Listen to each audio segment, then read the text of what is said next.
तर या संपूर्ण हल्ल्यानंतर आता अत्यंत महत्त्वाची आपल्यासोबत जे आहे ते संरक्षण तज्ञ सतीश ढगे देखील जोडले गेलेले आहेत। सर, ही अत्यंत महत्त्वाची बातमी म्हणावी लागेल, कारण की भारतानं जे आहे ते आता सगळ्यात मोठे ऑपरेशन राबवलेलं आहे।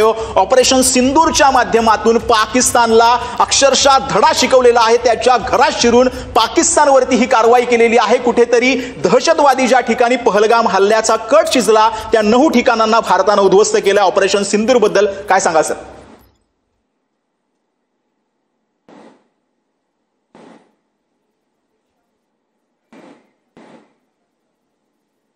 तसं उत्तर देण्याची आणि एकदा हे पाकिस्तानला धडा शिकवण्याची जी सामान्य भारतीयाची भावना होती, त्या भावनेच्या अनुसार कधी होणार हल्ला असा प्रश्न विचारला जात होता। तो शेवटी आज रात्री जो आहे तो हल्ला त्या ठिकाणी झालेलाच आहे। आणि या हल्ल्याच्या माध्यमातून हा फक्त हल्ला नाही, अतिशय शिस्तबद्ध पद्धतीने अतिशय सिस्टमॅटिकली हा हल्ला त्या ठिकाणी केलेला आहे। पाकिस्तानमध्ये डीप घुसून 9 वेगवेगळ्या ठिकाणी हल्ला केल्याची बातमी आपल्याकडे त्या ठिकाणी येते।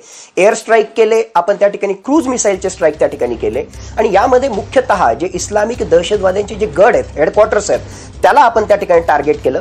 त्यामध्ये काही महत्त्वाचे दहशतवाद्यांचे मोरके सुद्धा मारले गेल्याची बातमी आपल्या समोर येते। काही दहशतवादी सुद्धा जे आहे ते त्या ठिकाणी ठार याच्यात झालेले आहेत। कितीही गवा पाकिस्तानने केला असला तरी सुद्धा आपल्याला जे मिलिटरी ऑब्जेक्टिव्ह हासिल करायचे, साध्य करायचे, त्या अनुषंगाने ही कारवाई सुरू केली। माझ्या मते ही फक्त कारवाई सुरू झालेली आहे, त्याचं रिटॅलिएशन करण्याचा प्रयत्न पाकिस्तान त्या ठिकाणी करेल आणि ज्याला आपण म्हणू की ही फक्त सुरुवात आहे, अजून बऱ्याचशा गोष्टी आपल्याला हासिल करायच्या आहेत। पण हे इनिशियल 9 टार्गेट्स किंवा 9 टेररिस्ट हाईडआउट्स जे आहेत ते आपण जे टार्गेट केले त्यामध्ये मुख्यतः जैश ए मोहम्मदचा, त्याचबरोबर लष्कर ए तैयबाचे जे हेडक्वार्टर्स आहेत त्याला आपण त्या ठिकाणी टार्गेट केलं। आणि याचं सगळ्यात खासियत म्हणजे फक्त पाकव्याप्त काश्मीरमध्ये नाही तर तब्बल भवलपूरमध्ये सुद्धा हा हल्ला त्या ठिकाणी झालेला आहे। आपण जर भारतापासून याचं जर अंतर त्या ठिकाणी पाहिलं तर साधारणतः 565 किलोमीटर एवढं अंतर त्या ठिकाणी त्याच्यात आहे। म्हणजे डीप विदिन पाकिस्तान हा हल्ला त्या ठिकाणी केलेला आहे। आणि जर हा हल्ला त्या ठिकाणी करायचा असेल तर दाट शक्यता आहे की त्या ठिकाणी ऑफकोर्स जेट फायटर जेटचा आपण वापर त्या ठिकाणी केलेला आहे। पण इथे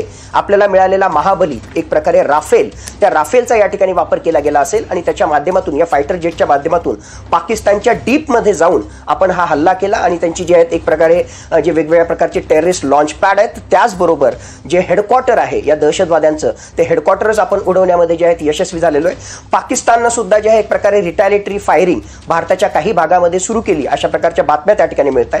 पण इतक्या डीप मध्ये जाऊन जर आपण त्या ठिकाणी हल्ला करतोय आणि आपण काही दहशतवाद्यांना त्या ठिकाणी इलिमिनेट करण्यामध्ये यशस्वी होतोय, यावरून आपल्याला दिसतंय की किती शिस्तबद्ध पद्धतीने आणि किती प्लॅन करून आपण हा हल्ला केला। पाकिस्तानने कितीही त्याचा गवगवा केला असला तरी सुद्धा आपण आपले मिलिटरी ऑब्जेक्टिव्ह साध्य करणारच आणि त्याच्यातला हा पहिला टप्पा आहे असं जर आपण त्या ठिकाणी म्हटलं तर ते चुकीचं ठरू नये। खरं म्हणजे सतीश ढगेजी, आताची सगळ्यात महत्त्वाची माहिती आहे की हे ऑपरेशन तर भारतानं पार पाडलंच, परंतु आंतरराष्ट्रीय कूटनीती जी आहे ती भारताची अगदी जी आहे ती सडेतोड पाहायला मिळते।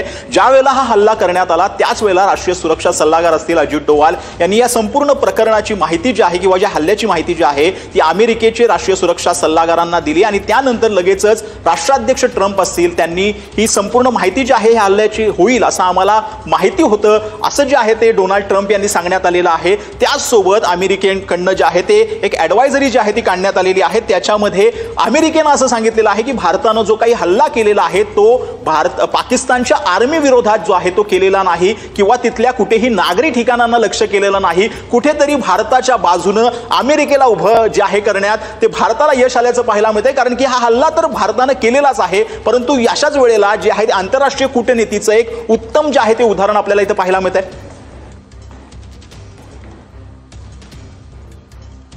नक्कीच आपल्या चॅनलवर जे आहे 22 एप्रिल पासून प्रत्येक दिवशी वेगवेगळ्या अँगलनं आपण त्या ठिकाणी विश्लेषण करतोय आणि मी स्पष्ट भूमिका त्या ठिकाणी मांडली होती की परसे आपला मुकाबला हा किंवा परसे आपलं भांडण हे पाकिस्तानशी नाहीच आहे। मुळात आपला प्रॉब्लेम काय आहे? आपला प्रॉब्लेम आहे दहशतवादाचा। आम्हाला जो प्रश्न आहे आणि मग या दहशतवादाची स्थळं कुठे आहेत? पाकव्याप्त काश्मीरमध्ये। बरं, मग ती पाकव्याप्त काश्मीरमधली फक्त दहशतवादाची स्थळं उद्ध्वस्त केली तर आमचा प्रश्न संपला का? त्याचं उत्तर नाही आहे, कारण त्याला सपोर्ट करणारे जे या दहशतवादी संघटनांचे आका जे आहेत ते पाकिस्तानमध्ये लपून बसलेले आहेत आणि त्यांना सपोर्ट ISI आणि पाकिस्तानचं लष्कर देतं।